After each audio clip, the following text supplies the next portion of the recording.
Bo día, boa tarde, boas noites. Estamos a poucas horas do comezo do primeiro maratón de Galeguidades e temos pois o privilexio de contar con nós agora con Xosé Manuel Núñez Seixas, ele é historiador da Universidade de Santiago de Compostela, unha longuísima trayectoria, especialista en nacionalismos, en memoria das dictaduras e en migracións e diásporas, e vaya, a súa trayectoria europea e internacional, co cual pode nos dar unha visión estupenda, un marco teórico para este maratón de galeguidades.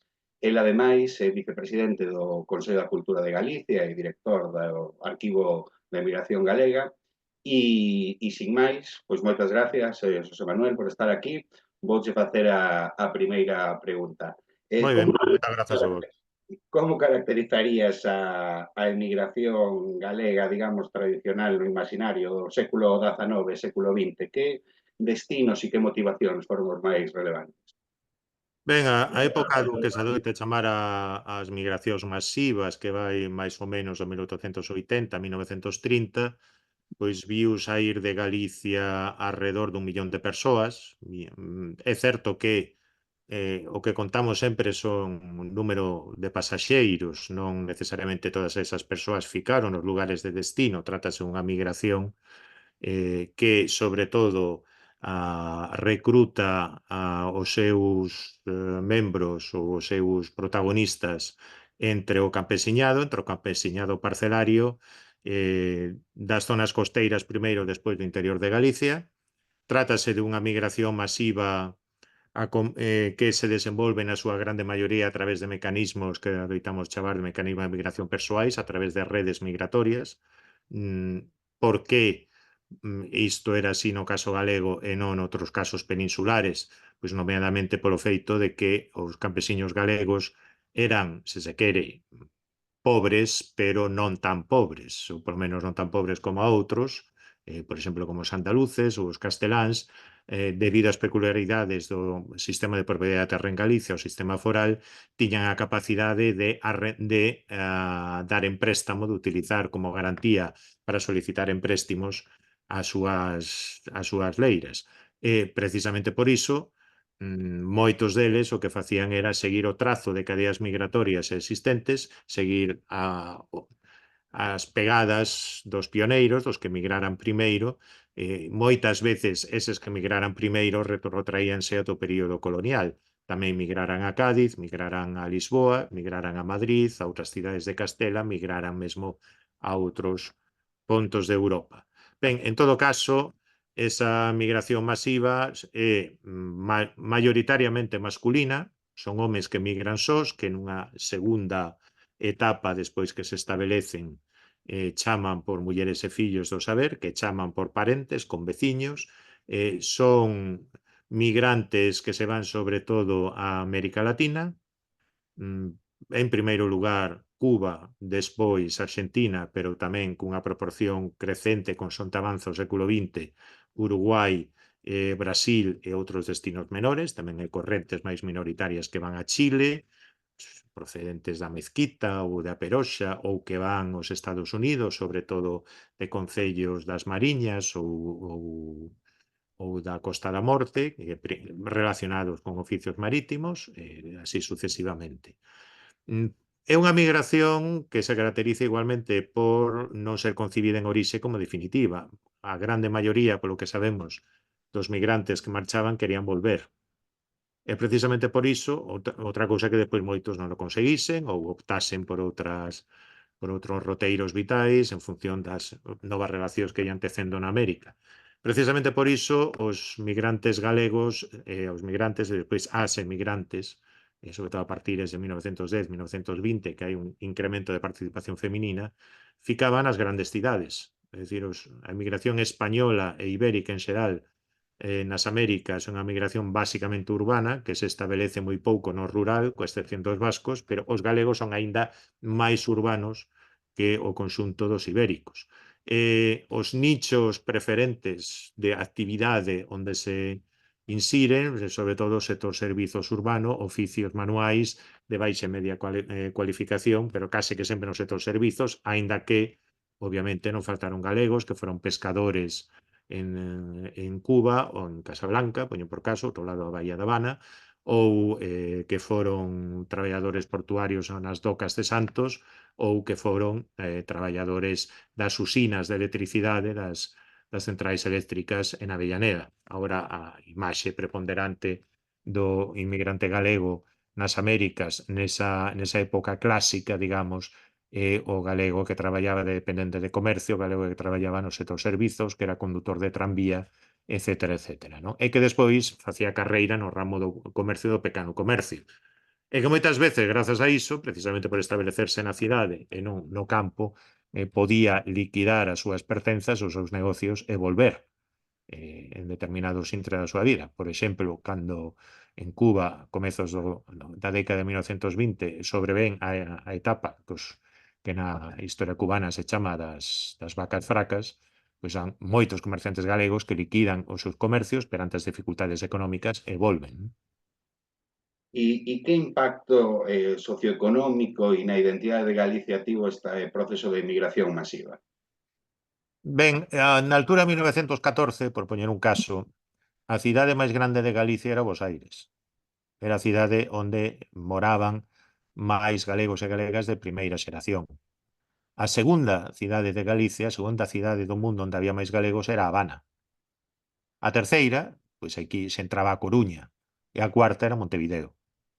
É dicir, para boa parte da poboación rural galega entre 1850 e 1950-60, a cidade non era Madrid, nin era Barcelona, nin era Coruña, nin era Vigo, senón que era Bos Aires, era Habana, era Montevideo ou era Sao Paulo.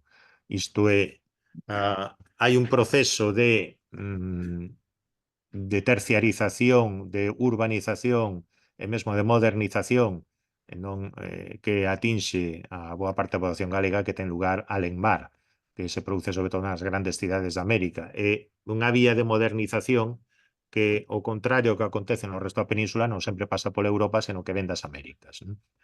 Cales son as consecuencias socioeconómicas? Ben, basicamente, sobre isto hai opinións, tamén os contemporáneos discutían sobre se América nos salvara da miseria ou se pola contra favorecera que os galegos se adaptasen, que fosen mansos e non protagonizasen algo semellante a unha revolución.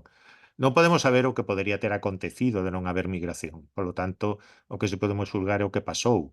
O que aconteceu é que grazas ás migracións temporais ou definitivas ou a parte dos seus membros, moitos grupos familiares, moitas familias campesiñas, puideron mercar a plena propiedade da terra, redimir os seus foros, ampliar a súa explotación, mellorar as súas casas, deixar de traballar a terra durante un tempo, fundar negocios, establecerse como pequenos propietarios, comerciantes, etcétera. Houbo unha disponibilidade de recursos que favoreceu precisamente que os galegos se fixesen pequenos propietarios, porque antes eran pequenos propietarios imperfectos.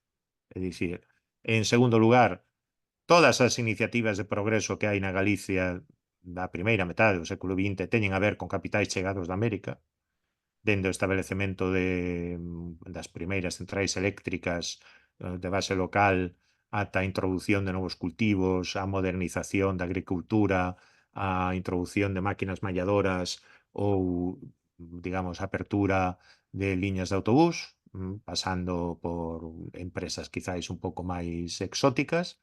Non todas estas empresas saíron ben, é certo que unha parte dos capitais de América se investiron na bolsa madrileña ou se foron a outras cidades da península, pero prácticamente detrás de cada iniciativa innovadora no eido social e económico da Galicia de entre séculos, digamos, estaba sempre América, estaba sempre algún retornado de América, non todos eran indianos encopetados daqueles que pintaba Castelao, cun papagallo, etcétera, pero moitos deles eran americanos ou brasileiros ou habaneiros que traían consigo aires de modernidade, que viviran na cidade, pero na outra beira do océano. E, finalmente, no que se refire aos movementos renovadores, os movementos renovadores do punto de vista sociopolítico, fose o agrarismo nas súas diversas facetas, fosen os movementos anticaciquís, fose mesmo o movemento obreiro, fose igualmente o galeguismo, detrás dos seus fundadores ou moitas veces dos seus promotores hai biografías feitas na emigración.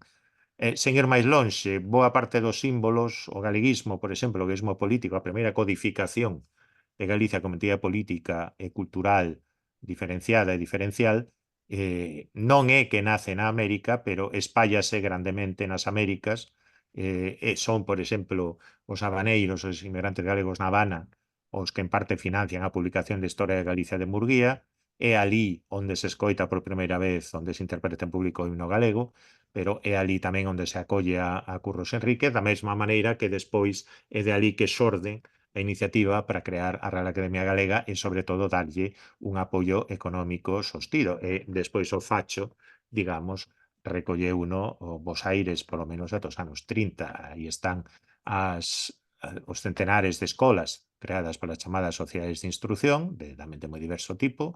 Aí están tamén moitas outras iniciativas, periódicos anticaciquís, élites xornalísticas, políticas que tiveran un período de formación nas Américas. Non? Entón, dende este punto de vista, non é que non teria habido, digamos, unha formulación de identidade diferencial galegas en emigración, pero foron as comunidades galegas da América, de maneira organizadas, que lle deron un apoio e un impulso definitivo. Non?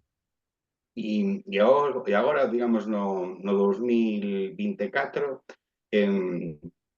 poderíamos falar dunha diáspora galega tradicional ou histórica e dunha nova diáspora, especificamente a partir do ano 2008 e a crise económica. É correcto falar, digamos, neses termos? En termos xerais, sí. Hai unha diáspora tradicional que, pola súa vez, tivo varias camadas, que están os que se foron ás Américas dende o ano 46 ata prácticamente comezo dos 70. Despois están os que se foron a Europa, dende os anos 50 tamén ata os anos 70. Hai algunhas pervivencias, ollo, desa diáspora tradicional. Segue a haber cadeas migratorias que vencellan, pois, por exemplo, algúns concellos ourensáns con México, ou que vencellan algúns concellos da Barbanza ou do Barbanza con Nova York, xente que traballa uns días o ano, ou, perdón, uns meses o ano en Nova York, con outras cidades dos Estados Unidos e despois volve para pasar o verán en Galicia ou viceversa, é dicir, hai un movimento de idas e vindas que ten moito a ver precisamente con esa herdanza das redes tradicionais. Despois hai unha nova diáspora que eu diría que ten pola súa vez dúas, tres camadas, non? Hai os galegos e galegas que dende finais dos anos 90 pois marchaban como funcionarios os lugares máis diversos da Península Ibérica, pero tamén das Canarias, os que seguían traballar na construción as Canarias e outros destinos, dende 2008, pois, esa nova diáspora de, sobre todo, xente nova, xente moza, cualificada ou en vías de cualificación. En este senso, o patrón cambiou completamente a respecto do que era a diáspora tradicional, é dicir, Galicia tradicionalmente exportaba mao de obra non cualificada, importaba mao de obra cualificada. Pola contra, agora exportamos mao de obra cualificada ou en vías de cualificación, e se importamos mao de obra non cualificada. Non? Correcto. E que papel xoga o Arquivo da Emigración Galega, que desde o 1992 pois ten ese papel, no, de lugar de encontro e de centro de información ao redor do papel da emigración na historia de Galicia? Ben, o Arquivo da Emigración Galega, como sabido, unha sección, un arquivo específico que depende do Consello da Cultura Galega, organismo estatutario independente do poder político que existe dende 1983, entre cuxos obxectivos iniciais estaba precisamente o preservar e cultivar a memoria e a cultura de Galicia na diáspora, é dicir, os propios fundadores do Consello da Cultura Galega, que en parte eran membros da xeración galeguista de posguerra, tiveron moi en conta ese deber fundacional, esa misión do Consello da Cultura Galega. O Arquivo de Emigración Galega pois tenta ser fiel, digamos, a este designio. É un arquivo, como o seu nome indica, é un centro de documentación que levou a cabo unha recompilación de materiais microfilmados, digitalizados ou tamén físicos pertencentes sobre todo ás sociedades galegas das Américas. Comezouse primeiro por Argentina, Uruguai, despois por Brasil, Cuba, agora estamos intentando ampliar o noso foco de interese. Os seus fondos, en parte, están dispoñíveis na rede, non na medida en que nos quixermos, pero progresivamente agardamos que así o estean. Agardamos, igualmente, recompilamos publicacións, sobre todo publicacións galegas da diáspora, dentro do século XIX ata a actualidade. Actuamos tamén como centro de estudo e documentación, é dicir, o Arquivo de Inmigración Galega organiza cada ano, isto pode ser na súa páxina web e no sitio de internet do Consello de Cultura Galega, pois seminarios de investigación, da Comisión Técnica do propio Arquivo de Inmigración Galega fan parte cualificados profesionais, cualificados e cualificadas, profesionais universitarios que se ocupan das migracións galegas dende diversos eidos ou puntos de vista, socioloxía, demografía, a ciencia política, historia, fundamentalmente. En fin, o Arquivo de Inmigración Galega consideramos que ten unha misión que en parte entendemos que está cumprida, pero non aínda aplicada. É dicir, tende hai uns anos no SEO do Arquivo de Inmigración Galega elaborouse un proxecto para o que debería ser o Museo das Migracións de Galicia, o Museo das Migracións Galegas, un proxecto que agardamos está nas maus dos responsables políticos e agardamos que algún día se faga realidade, alguén poña, digamos, a vontade política e os recursos precisos para realizalo. Un proxecto de museo que non é unha copia de ningún dos existentes en Europa ou nas Américas, pero que aprende de moitas experiencias e que tamén terá unha sección de documentación e investigación na que se integraría, digamos, no seu futuro, o Arquivo de Migración Galega. Pero isto, bueno, é falar de futuríbeis. E xa por último, quería preguntarte que papel crees que xoga hoxe a emigración galega nese continuum da tradicional a nova na proxección internacional de Galicia e como se podería aproveitar mellor toda esta rede global para proxectar Galicia e mellorar a nosa competitividade e cooperatividade na sociedade internacional? Ben, se Galicia existe no mundo, sempre se di que por dúas razóns. É grazas ao Camiño de Santiago, os camiños xacobeos, e grazas ás migracións.